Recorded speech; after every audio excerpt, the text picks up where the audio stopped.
अपने व्यवहार से हमेशा सुर्खियों में रहने वाले गोपाल मंडल अक्सर चर्चा में रहते हैं। जेडीयू विधायक गोपाल मंडल की तरफ से कल पत्रकारों के लिए जो अमर्यादित भाषा का प्रयोग किया गया और जिसके बाद सियासी बवाल शुरू हो गया था, और उसके बाद गोपाल मंडल ने अब पत्रकारों से माफी मांगी है और कहा ऐसी उनकी कोई मंशा नहीं थी, किसी को गाली नहीं दी है, कोई अपशब्द नहीं कहा है। उन्होंने कहा कि उन्होंने तो अपने ही लोगों को डांटा है। बता दें कि शुक्रवार को पटना जेडीयू कार्यालय से जब गोपाल मंडल बाहर निकल रहे थे तो मीडिया कर्मियों ने उनसे भागलपुर के एक अस्पताल में पिस्टल लहराने को लेकर सवाल किया था। इस सवाल पर गोपाल मंडल भड़क गए और पत्रकारों के साथ धक्का मुक्की करने लगे, उन्हें गालियां दी और देख लेने की धमकी भी दे डाली, जिसके बाद बवाल हो गया। इस बवाल के दौरान गोपाल मंडल ने एक वीडियो जारी कर इस मामले पर सफाई दी है। उन्होंने कहा कि अगर मेरी बात से किसी पत्रकार को कष्ट पहुंचा है तो उसके लिए वो क्षमा प्रार्थी हैं। आगे उन्होंने कहा कि 4 बार चुनाव जीत चुके हैं, कोई दबंगई करके नहीं जीते हैं। अगर ऐसा किसी को लगा है तो इसके लिए वो क्षमा प्रार्थी हैं। ऐसा दुर्व्यवहार पत्रकार के साथ नहीं किए हैं। हम डांटे अपने आदमी को, और अगर हमरे बात विचार से किसी पत्रकार को कष्ट होता हो तो हम उसके लिए क्षमा प्रार्थी हैं। मैं 4 बार चुनाव जीत के आया हूं और पब्लिक के आशीर्वाद से, ऐसा नहीं कोई दबंगई से। और ये बात नहीं है हम किसी को कुछ बोलवे नहीं किए। अगर बोले हैं उनको सुनाई पड़ा कि हमको बोले हैं, इसके लिए मैं क्षमा प्रार्थी हूं। हम आज अपने मुख्यमंत्री से मिलने के लिए पार्टी ऑफिस गए। वहां जाने के बाद पत्रकार ने हमसे पूछा, गोपाल मंडल जी आप भागलपुर अस्पताल में रिवॉल्वर लहराते? हमने ऐसी कोई मानसा नहीं, हम सारी कहानी उनको सुना दिए, एक बात है। तो वो माइक तक से हमको चोट लगा दिए, सब कुछ लगा दिया। हम बोले अपने पोती के इलाज के लिए गए हुए थे और वहां पर हम रिवॉल्वर खोसे हुए थे, कमर में स्लिप कर गया, हाथवा में ले लिए और किसी को देना भी नहीं था। हाथ में इसे इस टाइगर पर नहीं बल्कि पकड़े हुए थे। ये हम किए और उसके बाद वही बात बोले। तो वो बोला कि आप लहराइएगा अथी। तो हमारा वो माइक उठ से चोट लग गया, सब कुछ लग गया हमको। तो हमारा आदमी, हमारा एक ही बॉडीगार्ड था, 3 बॉडीगार्ड में ये पीए था, तो ये हटाने का काम कर रहा था। हम अपने आदमी को बोले। शनिवार को राजधानी पटना में राज्य के विभिन्न जिलों से आई जीविका दीदियों ने पटना की सड़कों पर जमकर हंगामा किया और पूरी तरह से गांधी मैदान को जाम कर दिया। हजारों की संख्या में महिलाएं सड़क पर उतरकर अपनी मांगों को लेकर प्रदर्शन करना शुरू कर दी, जिसके कारण सैकड़ों गाड़ियां जाम में फंस गई। इसके बाद पुलिस मौके पर पहुंची और समझाने के बाद जीविका दीदी जब नहीं मानी तो पटना में गांधी मैदान के नजदीक महिला प्रदर्शनकारियों पर पुलिस ने वाटर कैनन का इस्तेमाल किया और इसके बाद उनके बीच भगदड़ सी मच गई। आप देख सकते हैं किस तरह से जीविका दीदी हजारों की संख्या में सड़कों पर उतर आई और हर तरफ जाम का नजारा दिखने लगा। वो अपनी मांगों को लेकर सड़कों पर उतरी थी। मांगों को लेकर कोई सार्थक आश्वासन नहीं मिला और जब पुलिस की तरफ से उन्हें जाम हटाने को कहा गया तो उन्होंने मानने से इनकार कर दिया, जिसके बाद मजबूरन पुलिस को वाटर कैनन का इस्तेमाल करना पड़ा और उन्हें तितर बितर करना पड़ा। और सबसे बड़ी बात यह है कि जीविका दीदी, जितनी भी जीविका दीदियां हैं, उन्हें सीएम नीतीश की काफ़ी खास और करीबी माना जाता है। ऐसे में सीएम नीतीश के सामने वो कई मांगे लेकर आई हैं। अब देखने वाली बात ये होगी कि सीएम नीतीश उनकी इन मांगों पर क्या कुछ निर्णय लेते हैं।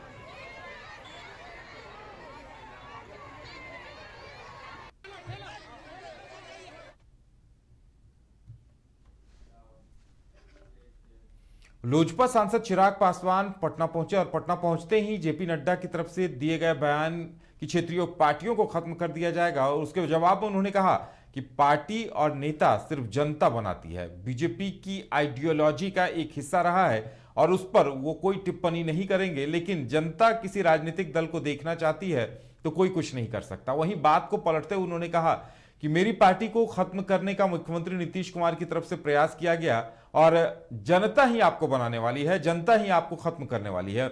उनकी जनता सच हो सकती है। वहीं गोपाल मंडल की तरफ से पत्रकारों को गाली गलौज पर उन्होंने कहा कि यह बहुत शर्मनाक है, इस तरह के बयान की वो घोर निंदा करते हैं। वहीं जाति जनगणना पर उन्होंने कहा कि बहुत जातियों की संख्या कम बताई गई है, जिसे दुरुस्त करने की जरूरत है। पार्टियां और नेता सिर्फ और सिर्फ जनता बनाती है।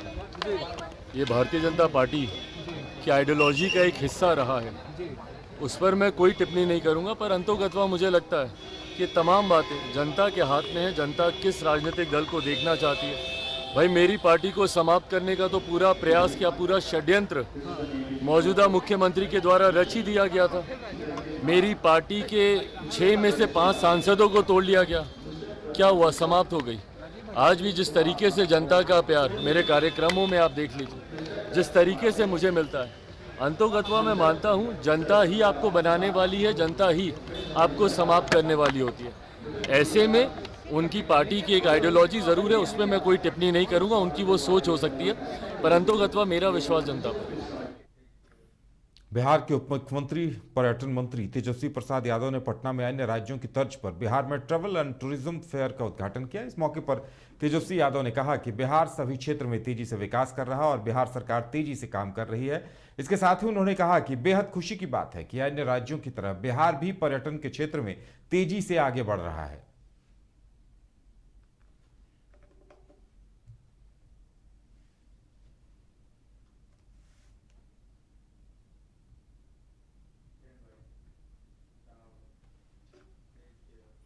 बिहार सरकार ने 2 अक्टूबर को जातीय गणना के डाटा प्रकाशित कर दिया, जिसके बाद देश भर में अब जातीय जनगणना करवाने की मांग जोर पकड़ने लगी है। कांग्रेस नेता राहुल गांधी ने भी कांग्रेस शासित प्रदेशों में जातीय गणना कराने की बात कही है। इधर उप मुख्यमंत्री तेजस्वी यादव ने भी कहा कि पूरे देश में जातीय जनगणना होनी चाहिए। उन्होंने कहा कि अगर जातीय जनगणना पूरे देश में हो जाती है तो इससे पता चल जाएगा कि किस जाति के कितने लोग हैं, कितने गरीब हैं। उनके लिए सरकार अलग सी योजना बनाएगी ताकि उनका भी विकास हो सके। वहीं बीजेपी के राष्ट्रीय अध्यक्ष जेपी नड्डा के परिवारवाद वाले बयान पर पलटवार करते हुए कहा कि अब पूरे देश से बीजेपी खत्म हो रही, उनका जनाधार कम हो रहा है, इसलिए बीजेपी के नेता इस तरह की बातें कह रहे हैं। हर जगह होना ही चाहिए, पूरे देश में जो है मांग जो है उठ रही है। कई राज्य जो है अब जो है चुनावों में भी बोला गया है कि हर जगह जो है कास्ट सेंसस जो है राज्य सरकार जो है कराएगी, लेकिन असल में ये तो काम जो है मानवता के लिए हुआ है ना, और सही साइंटिफिक डेटा जो है वो सरकार के पास होने चाहिए ताकि वो उस हिसाब से योजनाएं बनाए। और अब तो हम लोग तो कई बार मांग कर चुके हैं, जो लोग आपत्ति जो लोग दर्ज करते हैं उन लोगों को कम से कम प्रधानमंत्री से बोल करके देश भर में जाति जनगणना करवानी चाहिए। यहाँ तो सेंसस भी नहीं हो रहा, तो आपको पता होगा ना कि आपकी आबादी जो है देश की वो कौन सी स्थिति में है, कौन सी आबादी है, कैसी स्थिति में है, क्या कर रही है, तो ये सारा पता होना चाहिए। उसी हिसाब से तो सरकारें जो हैं वो काम करेंगी। तो प्रियंका जी ने जो बोला है उसका हम लोग स्वागत करते हैं। बिहार सरकार के पूर्व मंत्री और आरजेडी विधायक सुधाकर सिंह ने सरकार से आर्थिक सर्वेक्षण जल्द जारी कराने की मांग की है। उन्होंने कहा किसान और मजदूरों की हालत बेहद खराब है, इसलिए सरकार को जल्द से जल्द आर्थिक सर्वेक्षण रिपोर्ट जारी करना चाहिए। हालांकि इस दौरान उन्होंने जातीय आधारित गणना रिपोर्ट पर सरकार का खुलकर बचाव किया और कहा कि जो लोग सवाल कर रहे हैं वो गलत हैं। उन्होंने कहा कि सरकार ने जो आंकड़े पेश किए हैं वो सही हैं। बिहार के किसानों की माली हालत बहुत खराब है, मजदूरों की हालत बहुत खराब है। बिहार में भारी पैमाने पर पलायन है। यह आर्थिक सर्वेक्षण आने पर सबको मालूम होगा कि कहीं न कहीं हम सरकार जो चला रहे हैं उसमें भी सुधार की जरूरत है। क्या ये जातीय गणना सरकार अपने फायदे के लिए किए हैं? राजनीतिक दल को राजनीतिक दल कोई भी राजनीतिक दल अपने फायदे के लिए काम करते हैं, ये बात तो सही है। किसको क्या फायदा होगा ये वो जाने, हम नहीं बता सकते। 90 का दशक एक बार फिर से आ जाएगा, जातीय आधारित गणना हुई है तो नहीं, 90 का दशक का जिसकी चर्चा कर रहे हैं कि दंगा देश भर में भड़काया था भारतीय जनता पार्टी, वैसा काम हम लोग नहीं होने देंगे। भागलपुर के जवाहरलाल नेहरू मेडिकल कॉलेज में कार्यरत कर्मचारी 9 महीने से वेतन नहीं मिलने की वजह से परेशान हैं। कर्मचारियों ने बताया कि हम लोगों को 9 महीने से वेतन नहीं मिला है और 9 महीने से वेतन नहीं मिलने के कारण लोगों की घरों की हालत काफ़ी बिगड़ी सी है। लोग पूजा त्यौहार कैसे मनाएंगे उन्हें समझ में नहीं आ रहा। वहीं मेडिकल कॉलेज के प्रिंसिपल से बात करने पर प्रिंसिपल ने कहा कि जिला पदाधिकारी को फाइल भेज दी गई है, उम्मीद है लोगों को वेतन मिल जाएगा। अब देखने वाली बात यह होगी कि पूजा त्यौहार में कर्मचारियों को वेतन मिल पा रहा है या नहीं। मेरा नाम मानिक लाल मल्लिक है। फॉरेंसिक मेडिसिन विभाग में जवाहरलाल नेहरू चिकित्सा महाविद्यालय में पोस्टमार्टम के कार्य करता हूँ। मुझे 9 माह से वेतन अभी तक भुगतान नहीं किया गया है और बीच में दशहरा है, दीपावली है, छठ आने वाला है, इसमें खर्च है, धिया पुता के कपड़ा लत्ता देना है। हम कैसे इसका अति करेंगे? अभी तक मुझे पेमेंट नहीं किया गया है। इस चीज पेमेंट को लेकर किसी पदाधिकारी से बातचीत हुई थी? हाँ, इससे पदाधिकारी से बात हुई थी, प्रिंसिपल से। प्रिंसिपल ने जिला पदाधिकारी के पास फाइल भेज दी है, लेकिन जिला पदाधिकारी से अभी तक फाइल लौट के नहीं आया है, जिसके चलते हम लोगों को पेमेंट। राजधानी पटना में ट्रैफिक पुलिस ने जब ई चालान का सहारा लिया तब लोग जुर्माना के डर से बाइक पर हेलमेट लगाकर चलने लगे, लेकिन फाइन से बचने के लिए लोग अपने जीवन से खिलवाड़ कर रहे हैं। दरअसल लोग किसी भी तरह का मामूली हेलमेट इस्तेमाल कर रहे हैं। वैसे में ट्रैफिक पुलिस ने तय किया है कि ISI मार्का के बगैर हेलमेट पहनकर चलने वाले बाइक चालकों पर जुर्माना किया जाएगा। इसके लिए 2 दिनों का जागरूकता अभियान चलाया जा रहा है। सोमवार से पटना ट्रैफिक पुलिस अभियान चलाकर ऐसे लोगों पर जुर्माना करेगी। शुरुआत में हम लोगों ने फर्स्ट स्टेज में प्रमोट किया था कि सभी लोग हेलमेट का प्रयोग करें। जैसा कि अब देखने में आ रहा है, बाइक पर 2 ही लोग बैठ रहे हैं और दोनों लोग आगे चलाने वाले हैं, पीछे बैठी हुई सवारी हो, दोनों लोग हेलमेट का प्रयोग कर रहे हैं। अब सेकंड स्टेज में हम लोग आ रहे हैं कि सभी लोग ISI मार्क हेलमेट का प्रयोग करें। इसके अंतर्गत 182A3 के तहत ट्रांसपोर्ट एवं पुलिस विभाग संयुक्त रूप से छापेमारी ऐसे दुकान वालों के विरुद्ध कर सकता है एवं ऐसे चालक या पीछे बैठी हुई सवारी जिन्होंने ISI मार्क हेलमेट नहीं लगाया गया है उन पर 194D के तहत फाइन किया जा सकता है। यह अभियान हम लोगों ने पब्लिक को जागरूक करने के लिए आज और कल मीडिया के माता पिता की महत्वता इस विषय पर मृदुराज फाउंडेशन की तरफ से कार्यक्रम का आयोजन किया गया।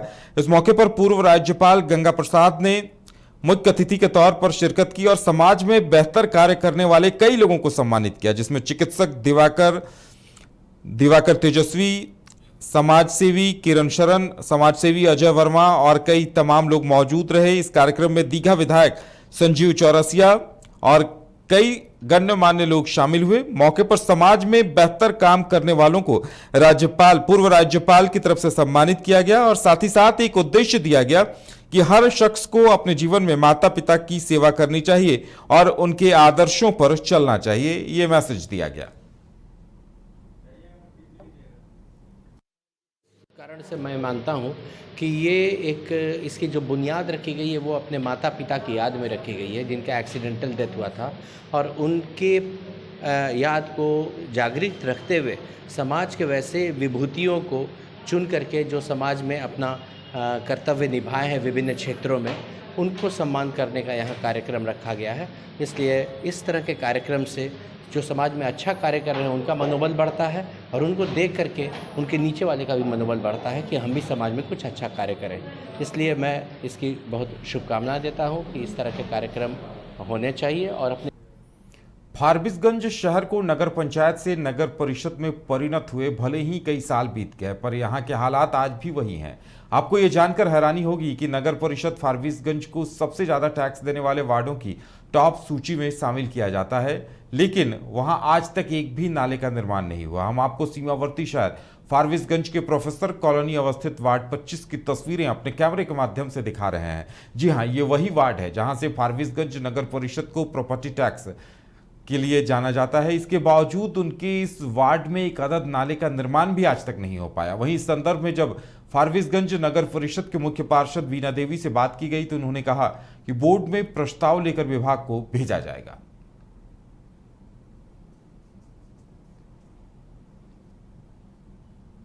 रोड बना नंबर 24 नंबर 2 वार्ड है, पहले से रोड बना हुआ है, उसमें नाला नहीं थी। चूँकि पहले जनसंख्या वहाँ कम थी, इक्का दुक्का घर था, नाला का जरूरी नहीं था, इसलिए नाला नहीं बना।